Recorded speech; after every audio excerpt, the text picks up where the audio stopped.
welcome to Your Mac Life. But wait, there's more. Check this out, kids.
That was just for you, Vito. All right, he begged me to do that. He begged me to wish you guys May the 4th be with you.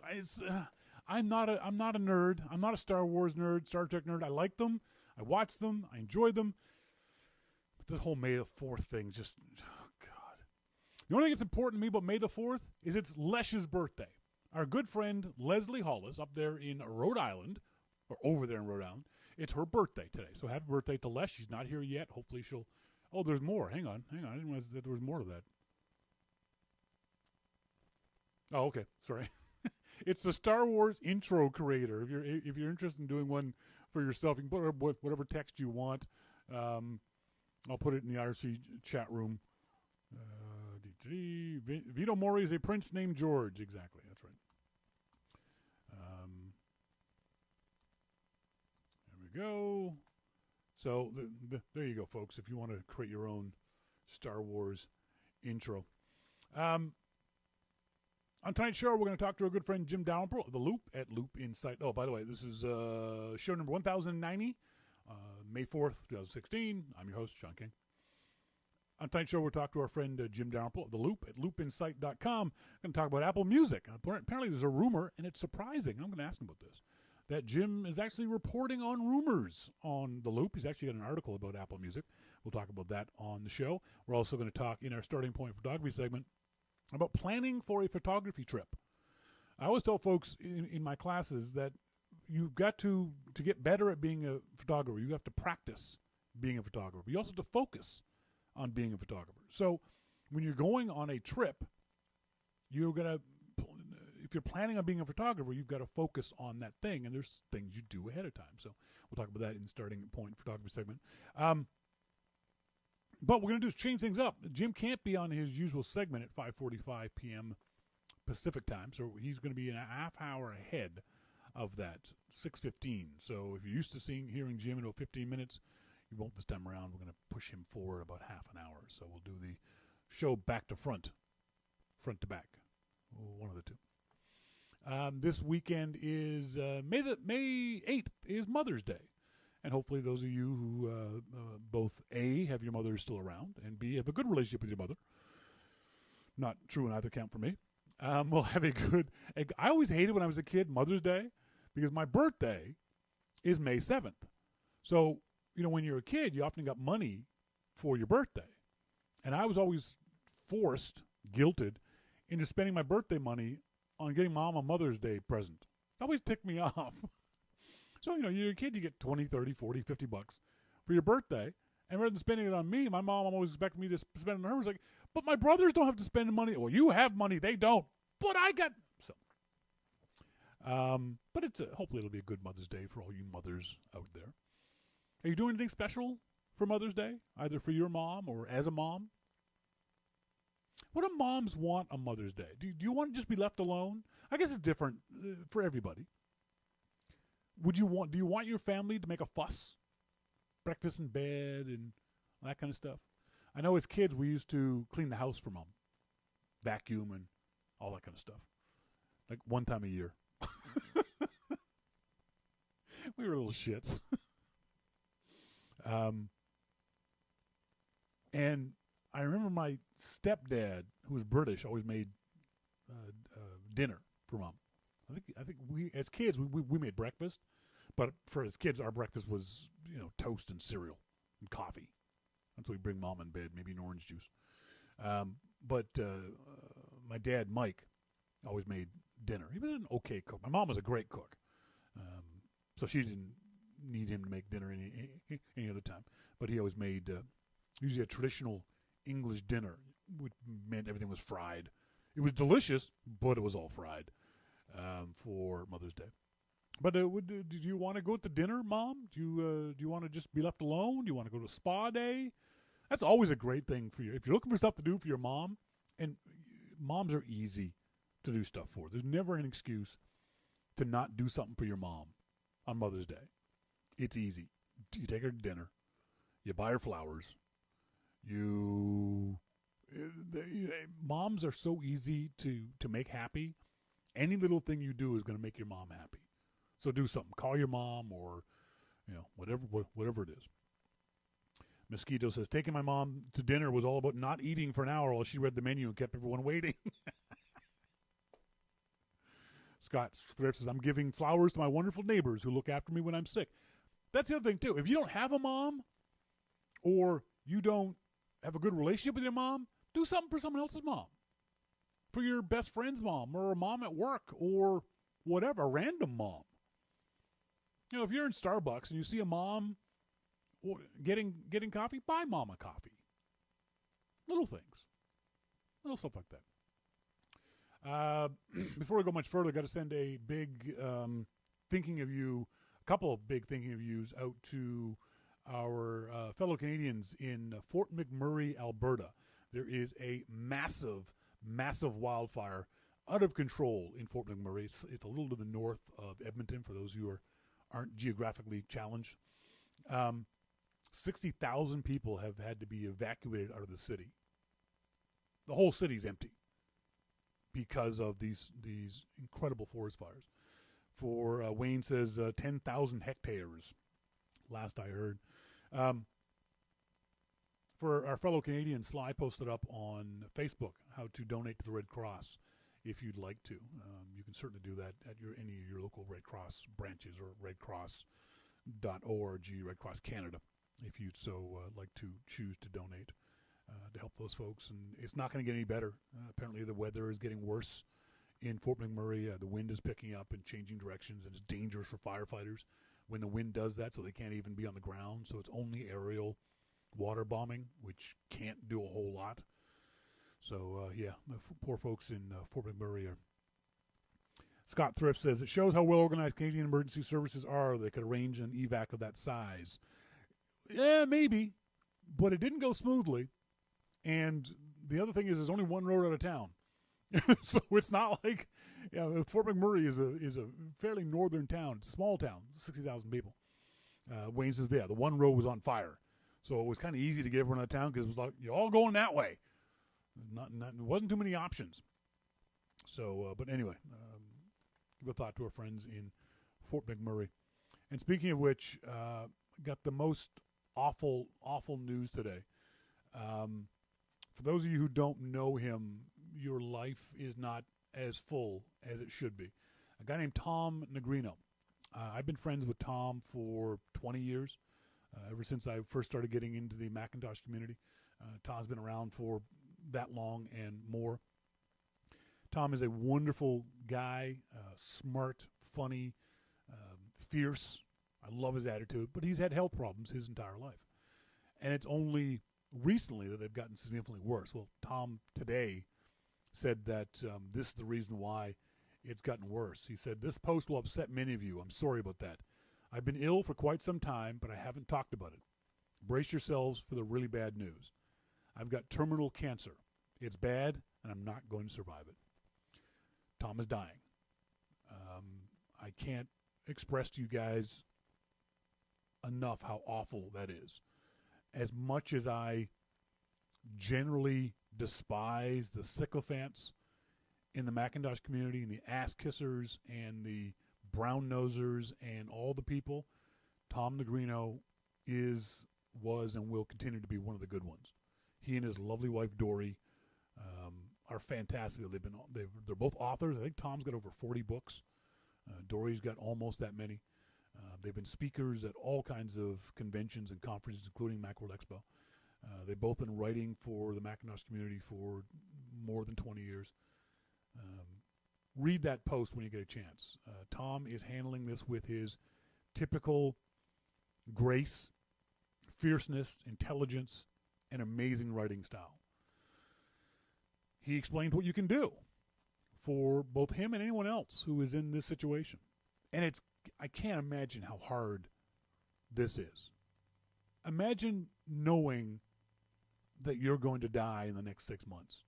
Now, Tom doesn't say that, but you do the timeline and you can figure it out. You know ahead of time when it's going to happen. And while Tom may be doing it privately, publicly, I wouldn't even say he's putting on a brave face, because this is Tom. That article is Tom. There's nothing false or phony in that post from Tom. If you know Tom and you use Twitter, Chris Breen came up with this Tell Tom Now hashtag, and I encourage you to use it. Even if you never met Tom, if you just read his stuff and you're on Twitter, use the hashtag Tell Tom Now. That's the only good thing that can come of this, is that Tom will find out how much loved he is in the Macintosh community and how well respected he is in the Macintosh community. So please do that if you can. Read the article and pass on your good wishes to Tom. So, Tom, my friend, you and Dory are in my thoughts. I'm so sorry. Another story we heard a lot about in last week.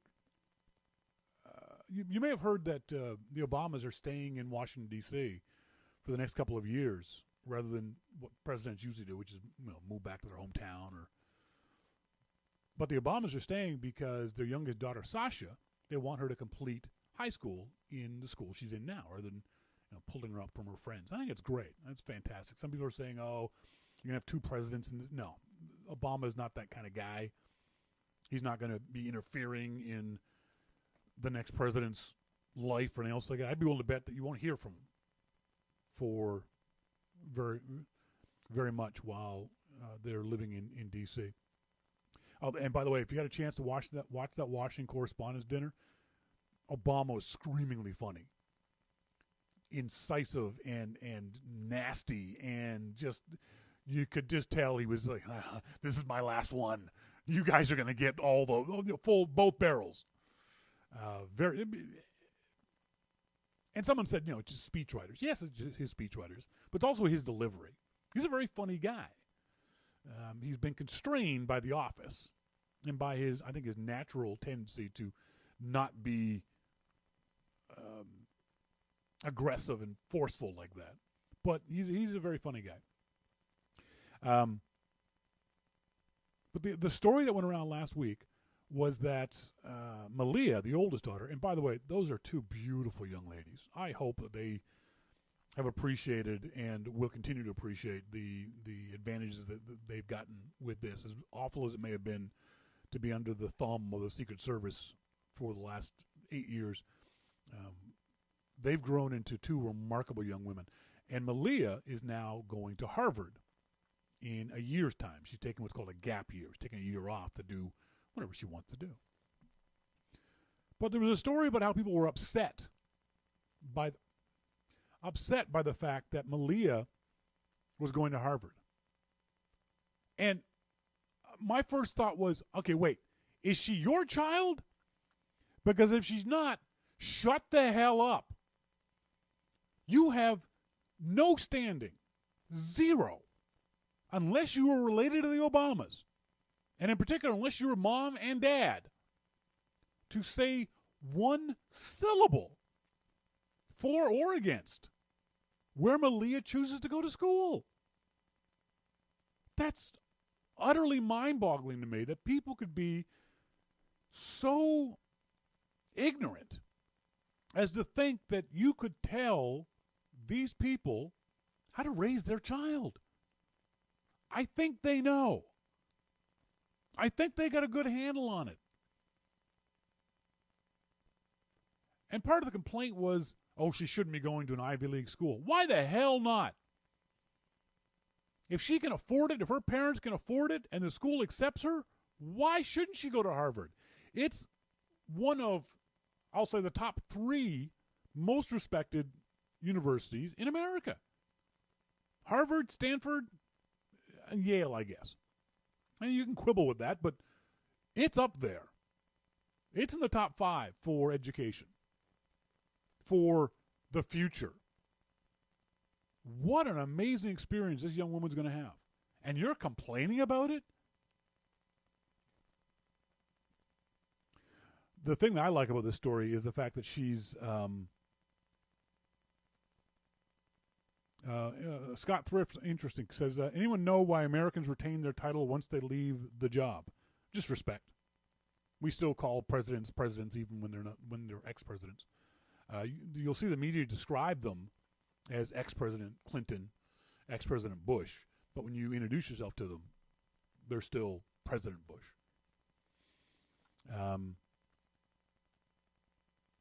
Great question. Mosquito says, does British royalty step down with different titles? Only the Queen and King do. They go back to their other royal titles, but otherwise they're still the Duchess of York or whatever it might be. But I love the idea that she's taking what's called a gap year. Because those of you who know me, who've heard me talk about this before, I'm a firm believer in the fact there is no reason for a 17, 18, 19-year-old kid to go to university right out of high school. You graduate high school in June, and then you're going to university in September. No. I believe that you should, when you go up to that platform and get your high school diploma, they hand you your diploma, your passport, and a ticket out of the country. And you can't come back for 2 years. We literally throw you out of the country for 2 years. You can do whatever you want. Go to Germany and be a bartender. Go to Kenya and work on a farm. Go to Australia and work on a McDonald's. And we'll help you find jobs. It'll be a transfer program. We'll take kids from Germany and Kenya and Australia, and our kids go to those countries. We'll help you find jobs and housing and all that kind of stuff. But there's no reason, because for a lot of people, yeah, MacMan says, how many of those people would do something productive and not just party? And I have no problem with partying. But for me, I don't think the vast majority of teenagers know what they want at the age of 17, 18, or 19.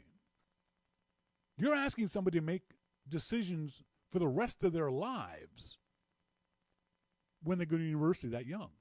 You have to major in this, in computer science, or in biology, or in geography, or in political science. You have to make a decision, and make a decision that's going to, for a lot of people, dictate the future for them for the next 60 years. And I speak from personal experience on this because I couldn't afford to go to university right out of high school, even if I'd wanted to.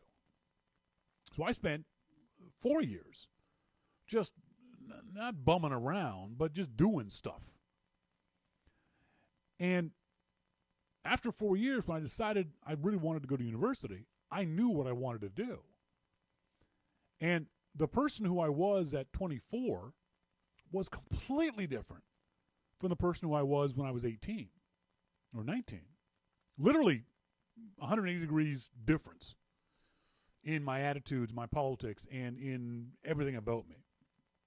So I had a better handle on what I wanted to be and do when I went to university. And because I was paying for this all on my own, I was more focused. I was like, I'm paying for this class. I'm going to this class. Mom isn't paying for this class. Dad isn't paying for this class. I'm paying for this class. So I'm going to go to this class. It helped that I had great teachers, too. I think last week was National Teacher Week.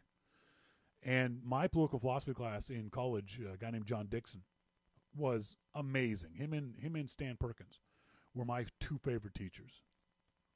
Mr. Johnson, I don't even know his first name. Mr. Johnson, grade 5, was amazing too. But you should do something outside of your own country in those 2 years, because you'll learn about the world. You'll learn about different people, different cultures, different ways of doing things, different politics, differences. But you'll also see how we're so much alike, too. You'll see that people in a bar in London love their kids and want good jobs and like iPhones, just like your friends back home in Nebraska. You'll learn how their political system is different. You'll learn why they do things the way they do, why the French act the way they do, why there are such problems in Africa, why people in Southeast Asia feel the way they do, about whatever subject it is that you talk about. But most importantly, you'll meet other people from different cultures. I think that's hugely important. I think that's one of the most important things you can do is travel at a young age. Because the problem with traveling when you get older, a lot of people say, oh, no, I'll wait and travel when I'm retired or in my 50s or 60s. That's fine, and certainly do that. But a lot of folks, they've atrophied at those ages. Your thoughts and feelings and opinions and wants and needs and desires are pretty much set in stone by that point in time. And traveling to different cultures isn't going to make a lot of difference to you. That's why I like the idea of going when you're 18, 19, and 20. Have any of you ever done that? Did you guys go straight from high school to college? Did you take a gap year? Did you travel? Did you do anything instead? Let me know. Send me emails to onair@yourmaclifeshow.com and tell me what your thoughts are about gap years and things along those lines.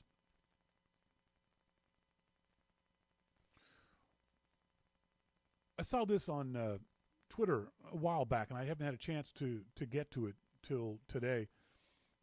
David Chartier. Why is iMessage even still a thing? This is just one app that is light years ahead of it. There are dozens of others. He's talking about various other messaging apps. And it was kind of funny that David, who is generally a very smart guy, doesn't understand why iMessage is still a thing. I think it goes to a common problem among nerds and geeks, and David certainly is one of them, that he thinks that he doesn't understand why people use these tools when there are better tools out there. Well, one thing is, for David and others like him and me, is the average person doesn't know there are better tools out there. We study this stuff. We live and breathe this stuff. We do this stuff every single day. We read about it. We talk about it. We hear from other people. Hey, there's a better of this, that, and the next thing. The average people have jobs. They have families and kids and mortgages and barbecues. For the vast majority of people, iMessage works just fine. And very much like Windows, the vast majority of people don't know what's wrong with iMessage, if there is anything wrong with it from their point of view. It's like Windows users. It's Stockholm syndrome. They've been kidnapped, and they start feeling sympathy for their kidnappers. Same with iMessage. Most folks don't know there's better things out there because iMessage does what they need and want to do. Works just fine. And one of the problems is that when iMessage doesn't work, you don't know it. You'll hear stories all the time about people send an iMessage and it doesn't go through. Well, I don't know it didn't go through. I think that the other person either is just ignoring me or didn't get the message, in which case I'll send it again. The average person doesn't think, oh, well, the iMessage servers must be down. I should check on this. No, they just go about their lives.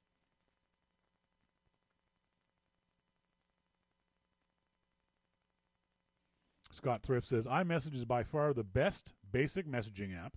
It's solid, it's secure, and it's free. Exactly. It's good enough for the average user. Now, it might not be good enough for nerds and geeks, but that's no reason to question why iMessage is still a thing. It's not good enough for you? That's fine. I understand that.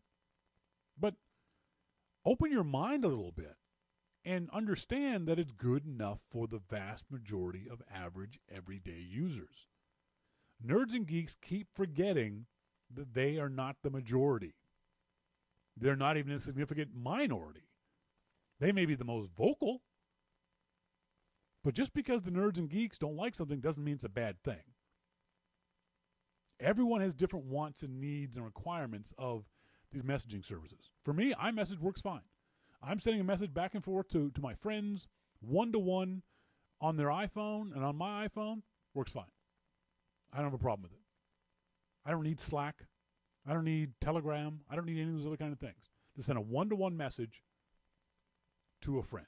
Oh, but video chat doesn't work. I don't use it for video chat. Most people don't. Oh, group messaging doesn't work. I don't use it for group messaging. Most people don't. The more specific your needs are, the less likely iMessage can serve those needs. That doesn't mean that no one else should use it. That doesn't mean that you think that iMessage should be thrown out and no one should use it because you have a better solution.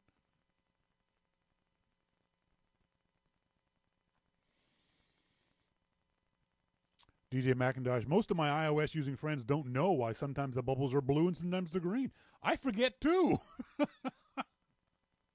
I absolutely forget. I mean, I couldn't tell you right now the difference between blue and green. I don't remember. I know one color means text messages, one color means iMessages. All I know is I see in the text entry box where it says text message or iMessage. And so, Sherry, green is text messages. There we go. See, I just forget that because I don't care. But most people nowadays have got unlimited text messaging. So they don't care. They just send a text message. They don't care what the device on the other end is. They don't care what device the receiver is using. They just text. If it goes through on iMessage, great. If it goes through on text messages, fine. Doesn't matter. Come on, nerds. Stop it. Stop thinking that what you need and want is what everyone needs and wants. I love this graphic I found on Imgur. Imgur, I-M-G-U-R. I don't know how to say it. The question was, let me just find it, hang on a second. If not your country, which country would you like to live in? If I could give you unlimited, not unlimited, let's say if someone could give you them the lifestyle you have now in another country, what other country would you live in? What would be the place that you would go to, assuming you could have the same job? Here in Canada, according to this map, most of us want to live in Britain. Interestingly enough, in America, most folks want to live in Canada. Mexico, folks want to live in the U.S. Interesting, it looks like Argentina wants to live in Brazil, but Brazilians want to live in America. Russians want to live in Sweden, which I think is hilarious, along with the Chinese. Australians, I don't know what that flag is in the Australian section. Can anyone identify whatever that is in Australia? Is that Spain? I think it's Spain. Yeah, it's Spain. That's right. Indonesian countries want to live in the UK. Interestingly enough, Indians want to live in the U.S., not in Britain, even though it's a former British Commonwealth. Same with the Japanese. Japanese want to live in the U.K.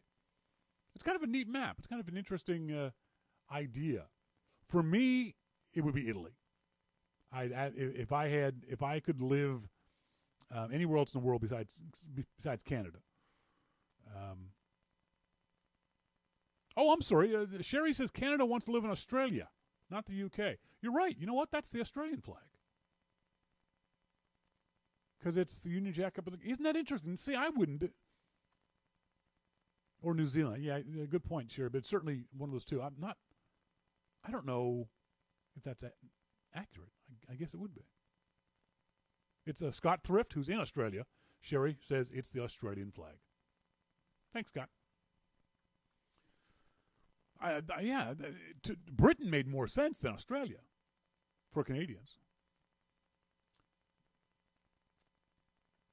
Wayne says Denmark, Sweden, etc. So Scandinavia. Sherry says either the UK or Scandinavia. Macman says somewhere that speaks English. All right, fair enough. Scott says some parts of Spain have a very similar climate to Australia, hot and dry. So I guess that's why Australians would want to move to Spain. That kind of makes sense. Macman says Australia makes sense for Canadians. It's warm there. Yeah, that's true. That's true. Scott says, you can tell by the number of stars. The New Zealand flag has a red border around their stars. I didn't know that. I knew the flags were different, obviously. But I didn't know that New Zealand flag had a red border around their stars.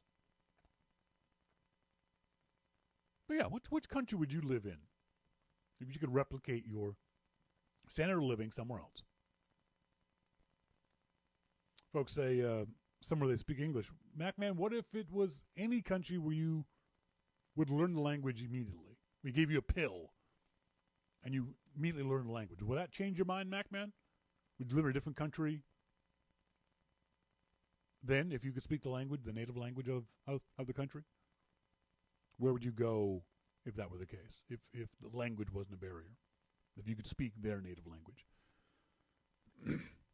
Macman says Germany. For me, again, it would be Italy. And probably northern Italy. Certainly Europe, someplace. Would be fun to go and live. This story was disturbing in so many different ways. I talked about this on Twitter. Viewers appalled as Eagle Cam shows eagle feeding cat to chicks. Okay, this was a live video feed of an eagle's nest in, I think, Pittsburgh? Yes, Pittsburgh. There's the little Eagle Cam right there. Live broadcast of the Eagle Cam. And people got upset because the Eagle Cam showed what eagles do, which is kill and eat things. If you were going to be upset about that, why would you watch a live Eagle Cam, you frickin' morons? And by the way, do you have cats? They're horrendous little murderers themselves. They kill birds, so these eagles are just getting back at the cats. Mosquito. City kids don't like to see how the natural world actually works. Well, that's fine. I have no problem with that. But if you want to see how the natural world works, don't watch a live Eagle Cam. Macman says, am I bad for laughing at that when I heard about it? No! I laughed my ass off. I'm sorry the little kitty cat died. I don't want to see some people feeding the cats to the animals. But this is nature, as Wayne says. This is what happens. Not the first nor the last cat that a bald eagle is going to feed to its chicks. Sherry says, or just turn it off when Patches shows up on camera. Mosquito. And then they feel the need to object to it. That's the other thing, too. Instead of just going, ew, and turning the camera off, they needed to tell the media about this. And the media needed to write a story about this. Oh, the appalling bald eagles feeding cats to chicks. Come on, people. Suck it up. This is what happens. This is the real world. Can you imagine how these people would feel if somehow they were forced to understand the food process, the food chain? If they were shown where their bacon comes from, where their eggs come from, where that pot roast comes from, they'd throw up and become vegans. We are completely divorced in our so-called modern world with the natural world. And I'm as guilty as anybody. I don't go into nature. I don't go into the woods. I avoid the woods whenever possible because that's where the bugs live. I don't like bugs. I got to deal with bugs. They don't come to my house. I don't go in their house. Bug comes to my house, I kill it. So it's only fair that if I go in their house, they should be able to try to kill me. The only bug I don't kill are spiders. And I will do my best to take a piece of paper and scoop the spider off the wall and take him outside. Now, if the spider is physically on me, then I kill the spider. I'm sorry. Or in my bed, then it's a dead spider. No, you can't do that. Mosquito, I negotiate with nature. Yes, you see, but and I have no problem with that.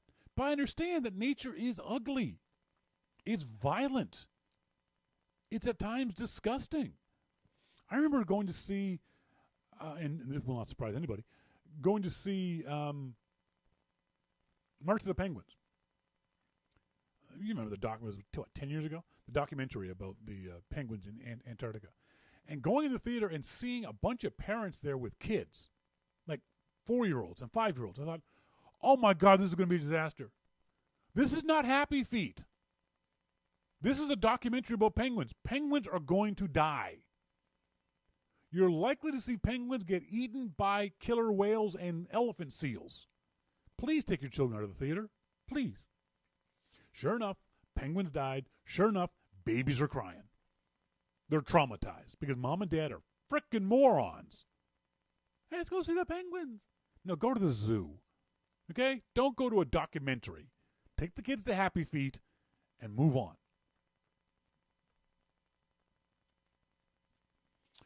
Mosquito says, spiders are great. I try to relocate them when they appear in the apartment. Yeah, that's exactly. Although Sherry says the wood spiders die. They're the size of my palm, so they come in my house, they get squished. I don't know if I could squish something that big. That's just, oh, God, yeah, no, I'm not, I don't think I could get there. As Scott Thrift says, every bit of Australia wants to kill, slaughter, eat you. I know, dude. You all got some weird-ass animals down there in Australia. You got some gigantic things, some little things, and just a bunch of shit that wants to kill you. It's amazing. And Wayne just posted a picture of a wood spider. No, that's not right. That's not true, is it, Wayne? That's not actually a wood spider. It's like see-through. Oh, no, happy face spider. Yeah, you shouldn't call spiders happy face spiders. That's just disgusting and revolting. Anyway. But yeah, don't get upset about watching a live animal cam. And there's all kinds on the internet. But if you're watching an animal cam of an animal that's a raptor that hunts and kills and eats other animals, watch the panda cam. They're just eating bamboo. Watch the koala cam. Choose your cams wisely, folks. Don't just stare at random cams. Because Mother Nature will surprise the hell out of you. But if you want to check out the Eagle Cam, it's kind of cool. And finally, before we move on to... oh, jeez. Sherry just posted a picture of a wood spider next to a... Please tell me that's a nickel. That's a quarter, right? Holy crap. I don't know if I can't get that to the... Sherry, post that in the IRC chat room, too. Anyway. This story was from earlier in April. A UK official probably just killed any hope for Bodie McBoatface. I can't believe how many people are upset by the fact that, okay, there's two stories here. There's one that the UK government the story is that the UK government opened up voting or suggestions for a new icebreaker boat in the UK Navy. Okay, so that's fine. And then the asshats on the internet say, let's have fun with this. And so Bodie McBoatface was the most voted on, the most popular answer. And the UK government, quite rightly, by the way, said, no, we're not calling it that. And the internet lost its shit. Now, even if someone in the UK Navy promised that they would go with whatever name that you idiots chose, Bodie McBoatface is not going to be the name of her next Her Majesty's ship, okay?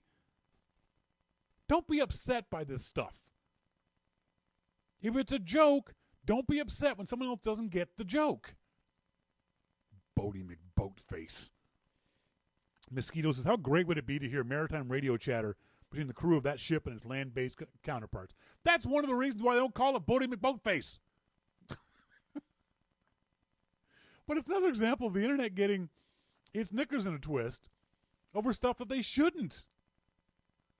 Yeah, it was cute that all you folks voted on Bodie McBoatface, but the idea that you seriously expected that the UK government would call the ship that is a little bit mind-boggling.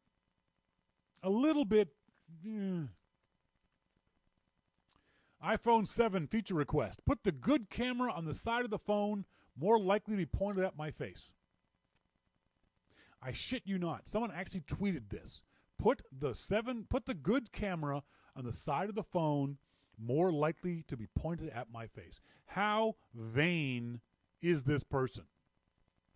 Do you take that many selfies that you need a better camera on the front of your iPhone?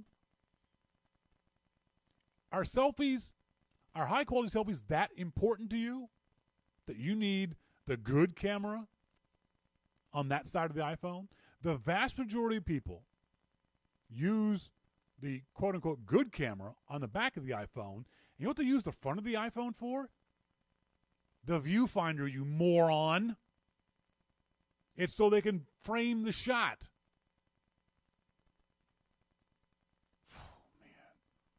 MacMan, oh, shut up, you pompous ass. ArcSign, point whatever camera you want at yourself. Exactly. Good Lord. Mosquito wants the Twitter handle. It's Dwiskus. Dwiskus. And in the Telegram room, Scott points out that the London Underground train, Training McTrain face. One driver put over the top of his train, which I thought was kind of funny. Folks, later on we're going to talk about, in our starting point photography segment, planning a photography trip. But up next, we're going to talk to our good friend Jim Dalrymple of The Loop at loopinsight.com. We're going to talk about Apple Music and the rumor changes to it. All that and much more coming up. This is Your Mac Life. Hello. Hello. Play. Let's try again.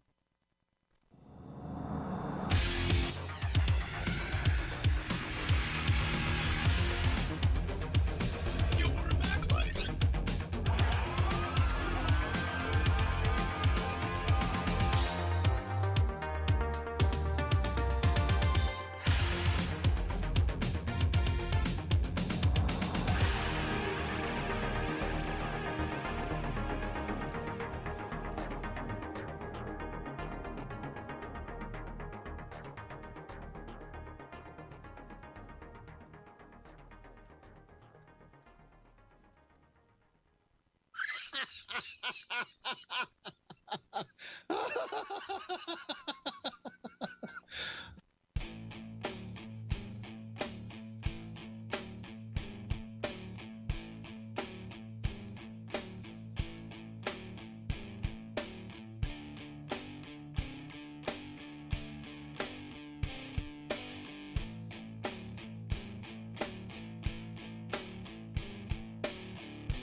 Welcome back, folks. This is Your Mac Life. I am Shawn King. Joined on our phone from underneath the bridge, our good friend Jim Dalrymple of The Loop at loopinsight.com. Jim, how you doing? Doing good. How are you? I am good, sir. Thank you very much for joining me. A little bit late, folks. Jim had a previous engagement, so we're doing this one on the other side of our usual timing. You posted up a really interesting piece on The Loop this morning about Apple Music. There's a rumor, and I want to stress that it is just a rumor at this time, that Apple is going to redesign at least the interface of Apple Music. Did you give out a silent cheer of happiness when you heard this, Jim? Oh, Jesus, yeah. Yeah. The thing is, the back end of Apple Music has gotten much, much better. Yeah. You know, I've been very happy with the way that Apple Music has worked. You know, they're curated radio stations, the way that you do radio stations based on a song you like. Yep. That stuff has all worked very well in the past few months. So, you know, that is improving. But yeah, they still need some other things to change, and I'm sure that they're working on it. You know, I mean, the report made sense to me. Do you think that it's going to be as big a deal as the report seemed to suggest? This was going to be a complete overhaul or just a cosmetic change? Well, I mean, a lot of stuff with Apple Music works in the background. Yes. You know, so it's server side. So they can change that all the time. Yep. So when you're talking about major changes, they can do major changes without changing the interface. But you know, we all know that the interface needs some work as well, and I think that's what you're going to see change. That's the front-facing part of what we use. But they've been doing updates to Apple Music all the way along to fix server-side stuff. Yeah. Does that mean that, would you consider this to be a, for lack of a better way to describe it, an admission of failure on Apple's part if they did change the UI? Well, I don't think anything's really an admission of failure. I think it's progress. You know, I strongly believe that they put Apple Music. They released it before it was ready. Yeah. You know, I believe that to be the case, and I think the number of bugs and everything in the app shows that was the case. Yep. But I don't think it's a matter of failure. I think it's a matter of, you know, releasing an app that works.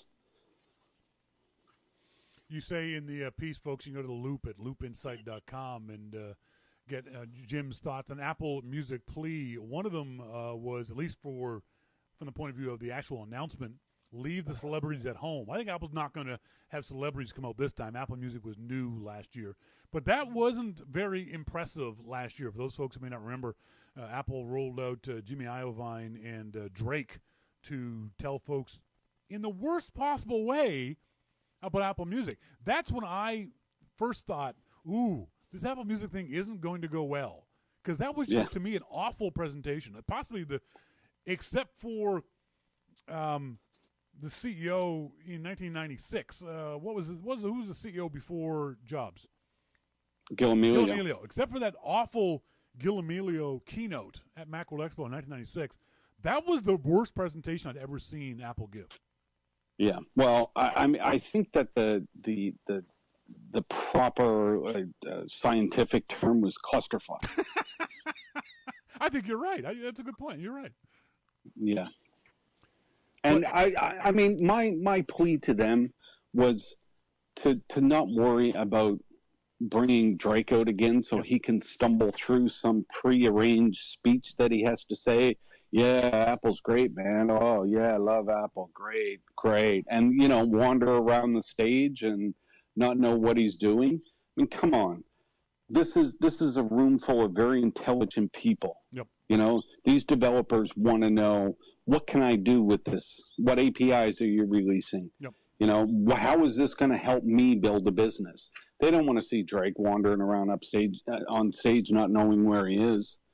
Well, I think one of the problems is that Apple's got two different audiences with this thing. They've got the developers in the room and who are watching the feed, guys who are actually the coders and creators of the software. But then Apple also seems to want to talk to the average consumer, which is why they have Jimmy Iovine and Drake and other celebrities at these events. I don't think that's the right way to go. I think Apple should focus WWDC presentations just on developers. If the outside world enjoys it, well, that's fine. But it is the developer conference. Talk about developer issues. Exactly. I mean, the basic theme for what I said there was know your audience. Yeah.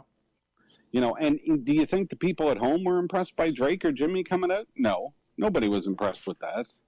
I mean, it was so obvious that it was paid. Yeah. And he didn't know what to say. I mean, it was the kind of presentation you expected to see from any other company besides Apple. Apple's right. are always so professional, so polished, and so on point that when they're not, even slightly, it's shown in stark relief to the previous presentations. But I don't think they're going to be doing that this time around. The other thing that you say in your piece on The Loop is be honest. What do you mean by that? Well, Apple basically released an unready product on us, and I just want them to be honest this time.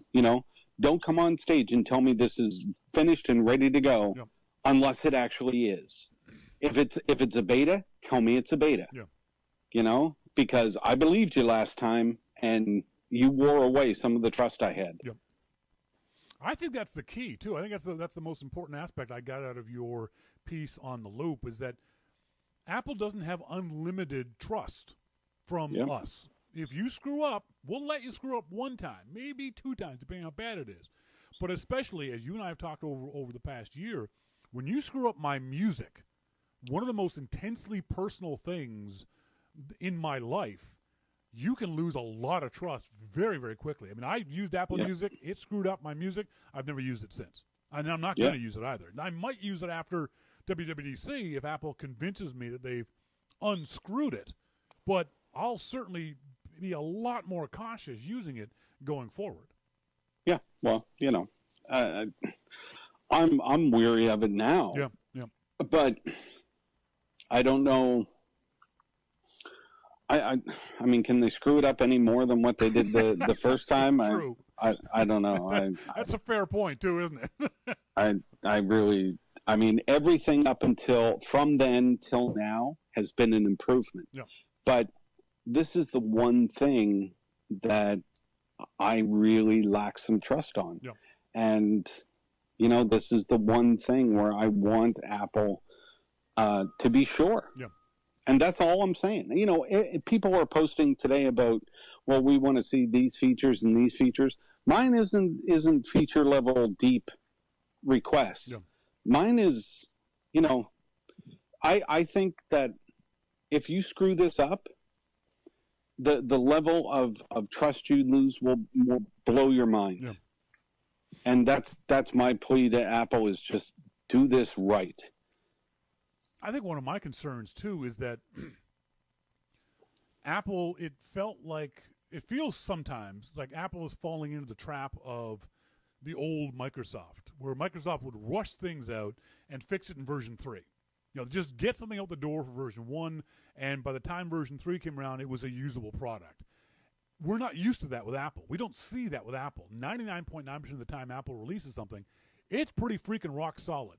It's a really good product and usable by the vast majority of their audience and loving it right off the bat. Apple Music definitely was not that product, was definitely not that piece of software. And that was kind of worrisome to me.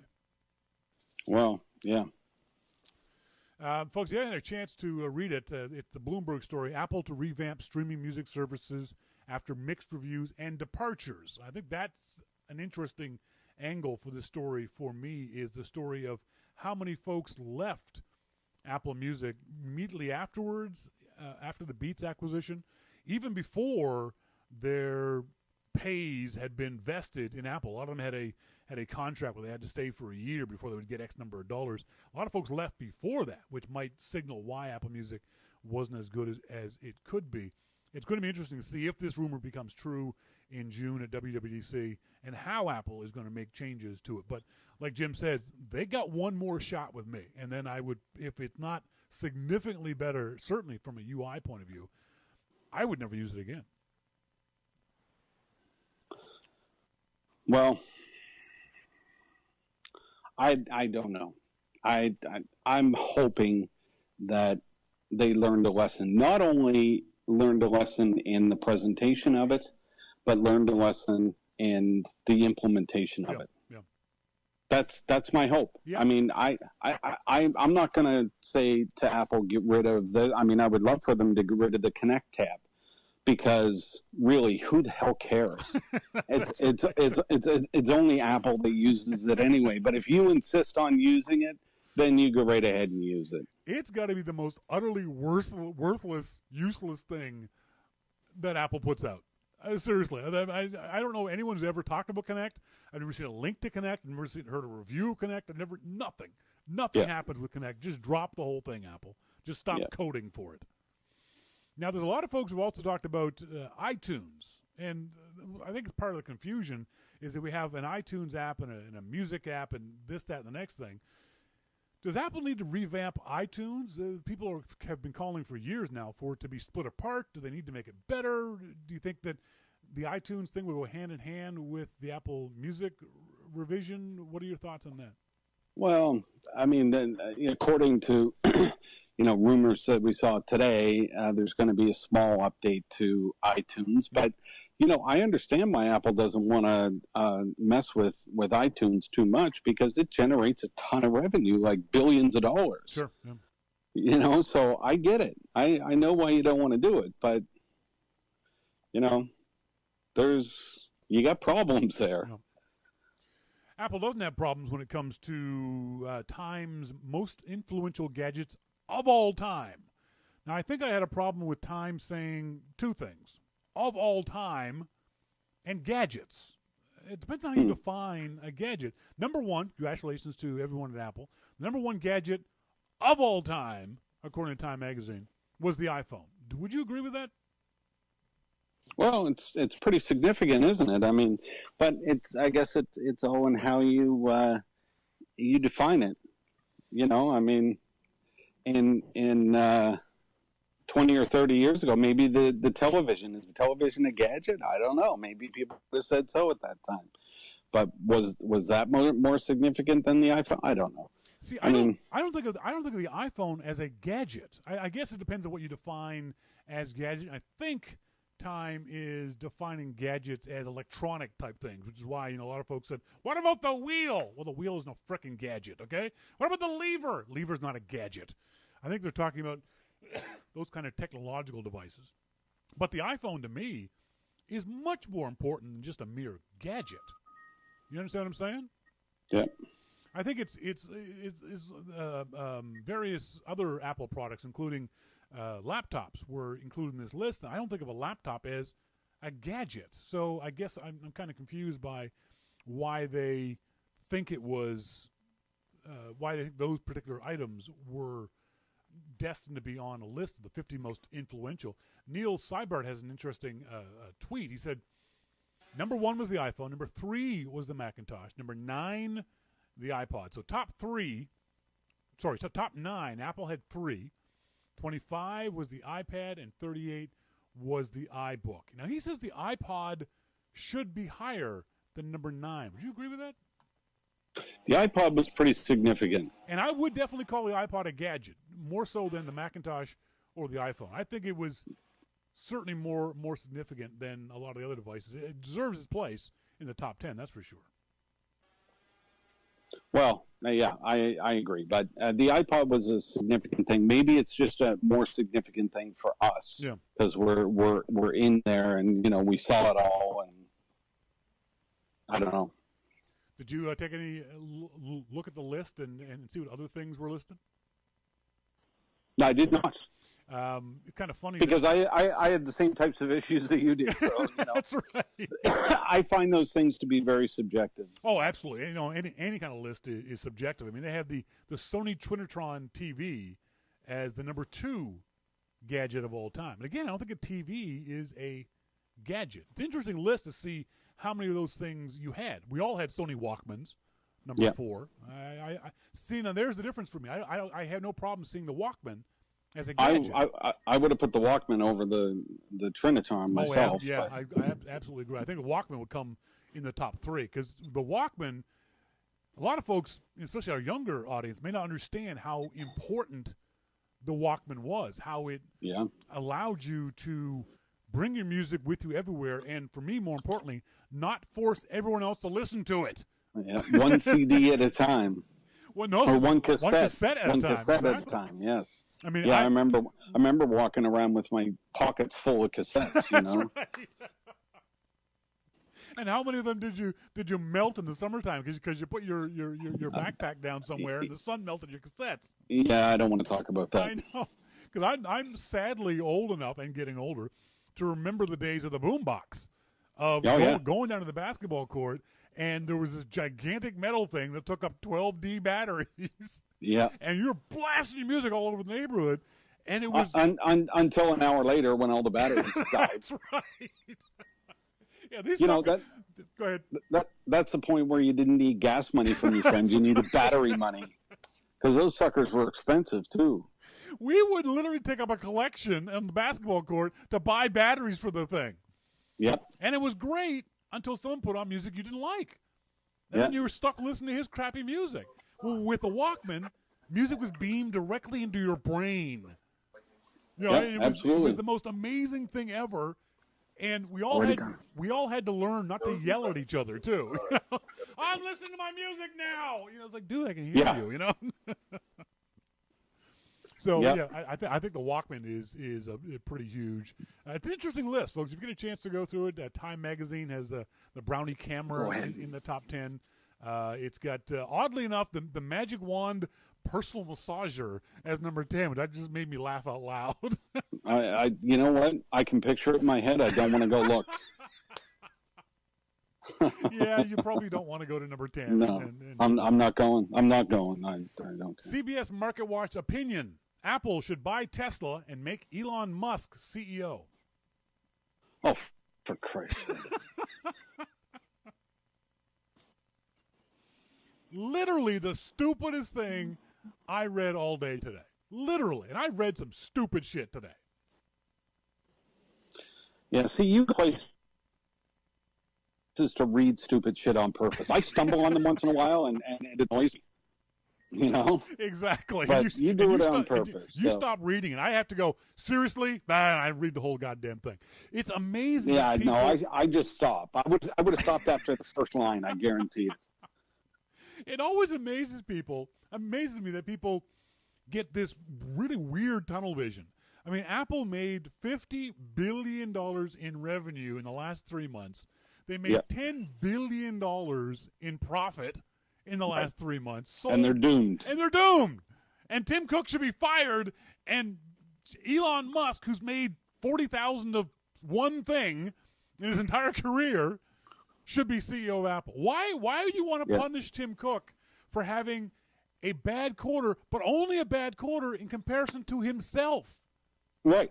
And what was it last quarter? The next largest company in revenue was like $25 billion less than what they made. Come on. Apple made more money in revenue the last three months than Facebook, Google, and Microsoft combined. Yeah. And yet you think Tim Cook is a bad CEO. And how much money did this writer make? Yeah, no kidding.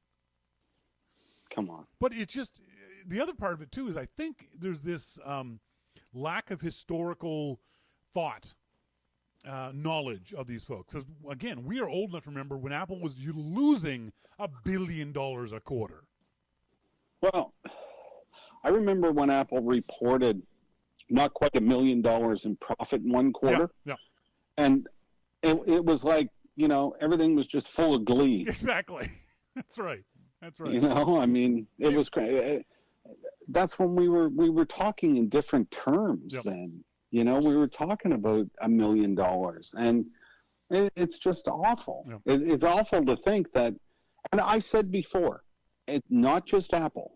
I said before, when any company makes a profit in the billions, then it's been a successful quarter. Yep. I don't care what Wall Street says, and it doesn't matter to me if it's Apple or Microsoft or whatever the company is.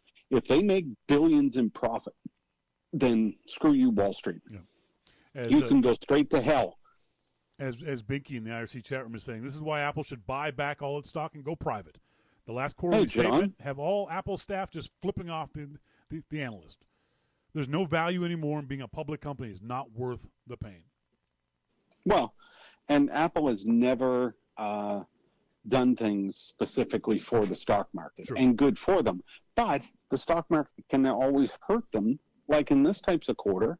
The stock market sets unrealistic expectations, even when Apple sets guidance. Yep. That's what guidance is for, to say, look, we see things right. slowing down, And that's what I said when the announcement was made. I said, folks, this was not a surprise. Yep. Apple told us. Yep. Don't act like this is some big shocker that, you just found out about. If you had half a brain, you would have realized this 3 months ago when they told us. Yep. I'll let you out on this story. Facebook pays 10-year-old Finnish genius $10,000 for exposing a flaw in Instagram. That kid scares the shit out of me. No kidding, man! I was thinking the same thing. He should be able playing with a fire truck or something, I couldn't find my ass when I was 10, let alone recode Instagram. God, that's just and mind-boggling. What kind of cheapo is Zuckerberg? $10,000? I mean, come on. You should have given him like $1 billion and a job. There's two ways of thinking about this. Either one, this is a little 10-year-old nerd who probably gets beaten up at school every day, or the little precocious shit, just a child genius, and one day will rule the world. Yeah, that's exactly it. I go with number 2. I think it's both. I think he's getting the shit kicked out of him now, but eventually we'll all be working for him. Well, if he does get the shit kicked out of him, he hacks into their parents' accounts and, wipes out their bank accounts and shit. So that'll only happen once. What a great story, though. I loved it. I saw all these stories about this is why everyone should learn to code. No, shut up. All right? Shut up. This one kid needs to learn how to code because he's a brilliant little kid, and good for him and I love what he says he's going to do with the money. He's going to buy himself a bicycle and his brother's computers. Fantastic. So there's more of them who are going to hack shit. Yep. Yeah. I love it. He was going to buy a bicycle and a football. Yeah. Good for him. Come on. Awesome. Good for him. Yeah, I think that was a great story, but yeah, it still scared the hell out of me. And his father's probably drunk, and he's going to take the rest of the money. That wasn't fair. I know, that was mean. Apparently, the $10,000 is a standing bug bounty that Facebook gives to everybody who finds bugs. But come on. You think he should have gotten more? I think he should have gotten more. I think he should have gotten like $100,000 or $1 million or something. I would have told Mark Zuckerberg, go to your seat cushions and whatever you find in there, give to the kid. Give to the kid. Would have been more than $10,000. Yeah, no kidding. Folks, we're talking to Jim Dalrymple of The Loop at loopinsight.com. He's here each and every week. Thanks, Jim. Thanks, Shawn. Talk to you later, buddy. Bye-bye. Bye. Yeah, my first thought of hearing about that was like, this kid could be scary. This little bugger could be, recoding nuclear war codes or something like that by the time he's 20. So keep an eye on him because you might not be able to trust him. But good for him. Hopefully he is a clever little guy. Jesus.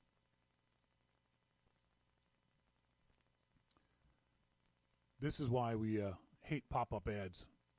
Because I'm trying to get this story for you guys. And so Sherry was talking earlier about a. All right, that's enough.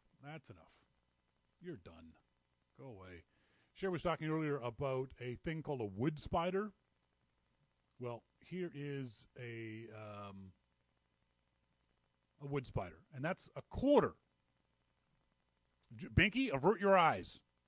Look away, Binky. That's a quarter. So the body of this spider is bigger than an American quarter, or a Canadian quarter, too, the same size. Holy crap! That's freaking huge. See, I couldn't squish something like that. That would just make that noise that makes you want to throw up. Just like, oh. Yeah, Binky says, I'm not looking at shit. You said spider. Good, Binky. I didn't know you were going to be in the chat room, so I posted. I've taken the spider picture down. Binky has a completely understandable aversion to spiders. Binky, the spiders are no longer there. I've taken them down. I don't want to freak you out.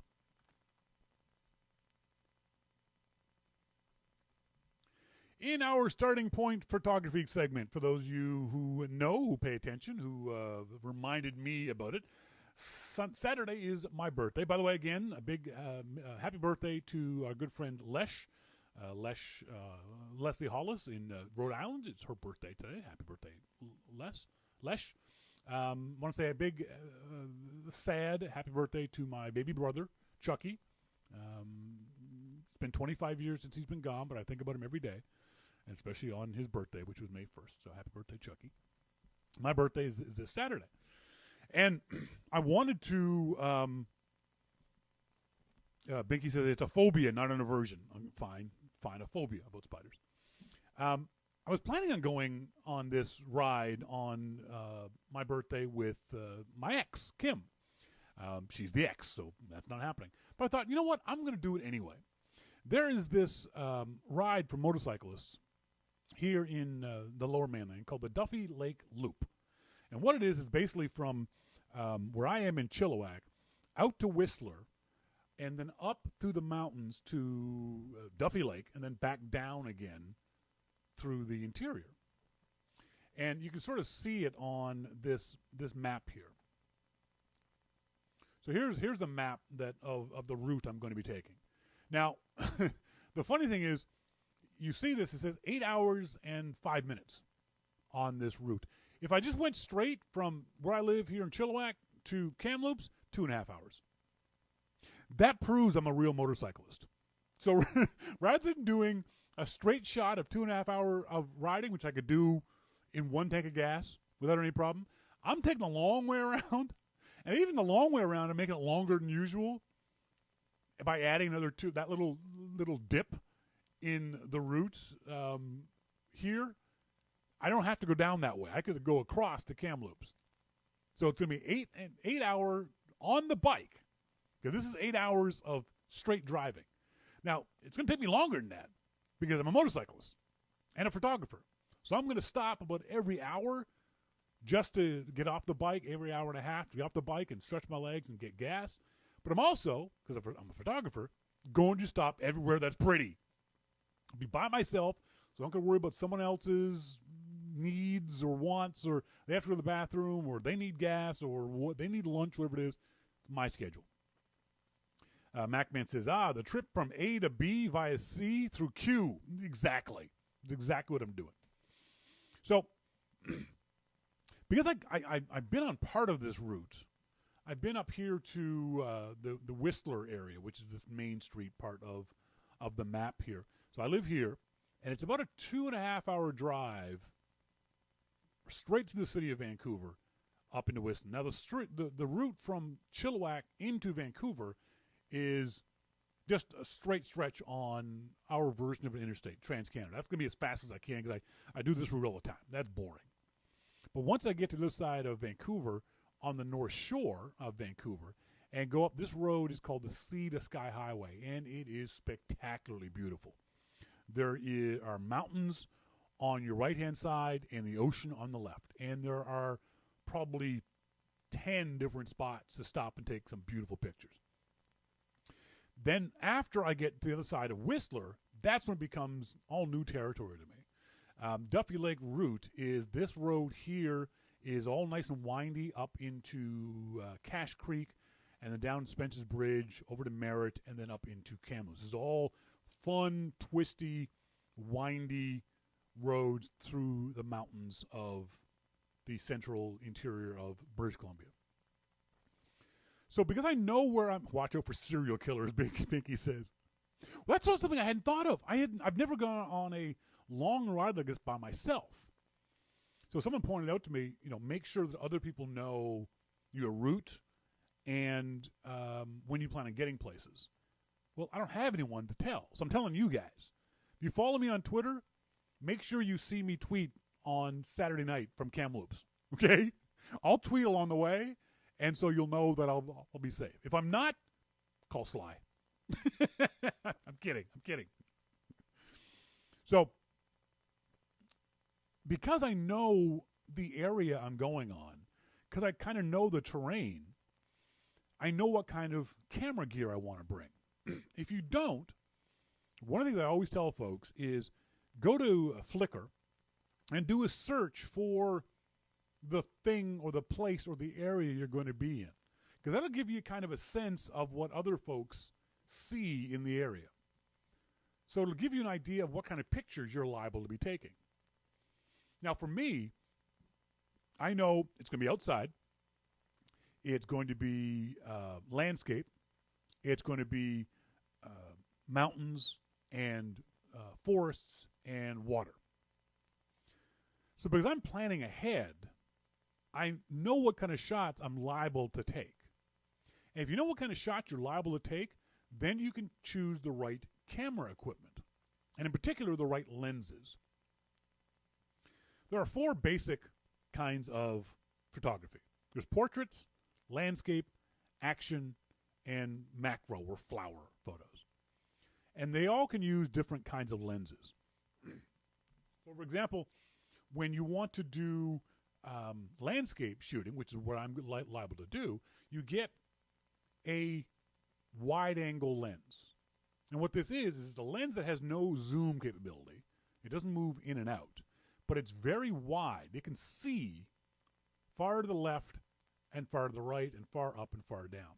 So when you take this picture, rather than getting a small center of the image, you're getting, I think this one is 120 degrees. So your eyes see 180. If you're looking straight ahead, you can see almost 180 degrees to either side. So imagine being able to see, wider than that, out to 120 degrees. So that's what I want to shoot in landscape modes. I'm going to be shooting in mountain valleys and our version of fjords and that kind of stuff. So I know that's the kind of lens I want to bring.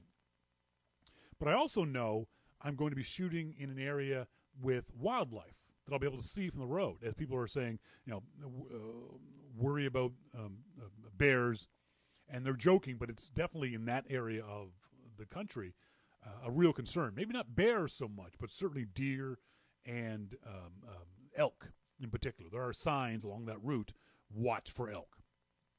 So in that case, I'm also going to be bringing along a zoom lens. This is a 75 to 300 millimeter zoom lens. So from the highway, if I see a bird up on a tree, a bald eagle up on a tree, or a elk in the woods, I can capture it with this. I always tell folks when we're doing the photography class that the kit lens that comes with your camera, usually about an 1855 millimeter lens, is a perfectly fine lens. It's completely average. It's not too bad. It's not too good. Learn how to shoot first before you run out and start buying specific lenses. Learn what kind of shooter you want to be before you go out and buy specialty lenses. So I know what I'm going to be shooting. I know what I want to capture in my mind's eye.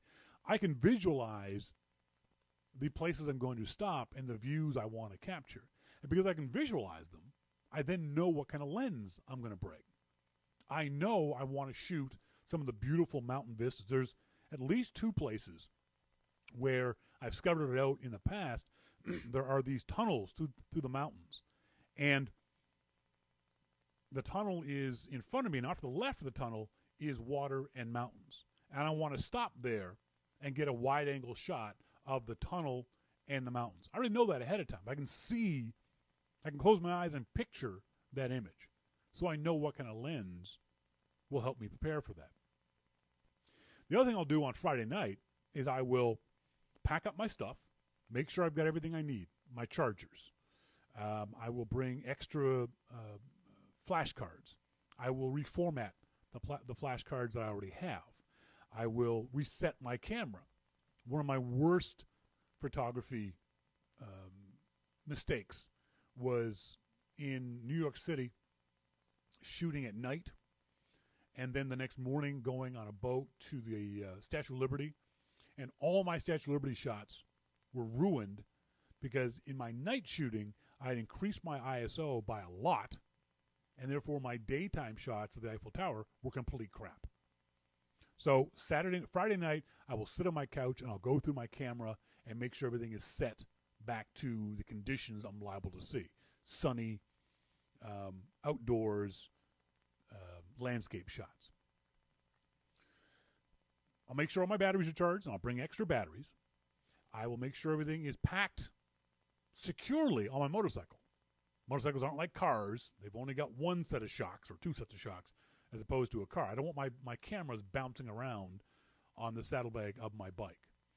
I will make sure that I'm not bringing a computer with me, so I'll make sure that I've got extra cards in case I fill the cards up that are already on the camera, and I can swap out the cards as opposed to having to dump them off on a computer, so I'll have less weight there.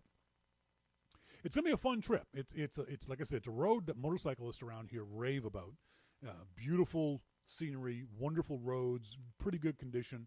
This time of year there might be some gravel in some of the roads, but one of the things is, for me, when I'm riding unfamiliar roads, I don't ride aggressively. I don't go into corners at 100 miles an hour because I don't know what's around the other side on roads that I'm not familiar with. Binky says, I lived in North Dakota for years. I hate moose. Yeah, moose are the worst. Moose are giant, dumb, stupid animals. Arxine says, moose are Canadian elephants? No, they're not, because elephants are smart. Moose are just stupid. Elk are magnificent. I love elk. Don't want to see them in the middle of the road. And deer are tasty. Oh, deer is so yummy. But yeah, moose is they're just awful. They're just gigantic, stupid, idiotic animals. Scott Thrift pointed out in the Telegram room, the Sea to Sky Highway route. If you're ever in the Vancouver area and you love driving, that is a road that you owe yourself and your family to travel on. It's an easy drive from Vancouver to Whistler and back again. That's the Sea to Sky part. It is fantastic. It is a beautiful, beautiful road. But like I said, the rest of it's beautiful too. So I'm really looking forward to this weekend. It's going to be a fun solo ride on my birthday. I think that's good. I think that's something I'm really going to enjoy. And hopefully I'll get a bunch of pictures to come back and show you guys later on. If you don't follow me on Twitter, that's okay. Don't worry about it. But if you do, you'll see some photos there. But also I'll be posting on Facebook and obviously on the Flickr site as well. MacMan says, is that the Canadian version of the PCH, Pacific California Highway? Is that what PCH is? Pacific Coast Highway, yes. It's kind of, it's not nearly as long. It's not nearly as long as the Pacific Coast Highway in California. And it's not as dramatic. I've ridden the PCH, and there's some amazing twisty, windy bits there, but it's similar. It's kind of like our version of that. Binky says, I'm as far from Vancouver as you can get, not be in Mexico. You should visit, dude. Sly's here. I'm here. Well, Sly's here. You guys could use a vacation. And remember, the Canadian dollar ain't worth shit compared to the American dollar now, so you'd all probably enjoy the vacation. As always, send me emails to Shawn at yourmaclifeshow.com if you have any questions or comments or things that you want to hear about or talk about on the show. As always, I always tell you guys I love getting comments from you guys during the show or during the week, whichever you so choose. Let's see, what emails do I have from this past week. We got Scott Thrift, who is in our Telegram room. Scott's in Australia, where I think it's 18 hours away. So it's tomorrow afternoon. Scott, thanks for joining us live. He said, I was listening to you and Jim discussing the Apple Watch and how it's used. I've had my Apple Watch for about 6 months, and it has completely changed the way I use my phone and interact with it. As I have Bluetooth headphones, my phone rarely leaves my backpack when I'm out. I use my watch to change music playlists, get map directions, check who is calling, and quickly reply to messages.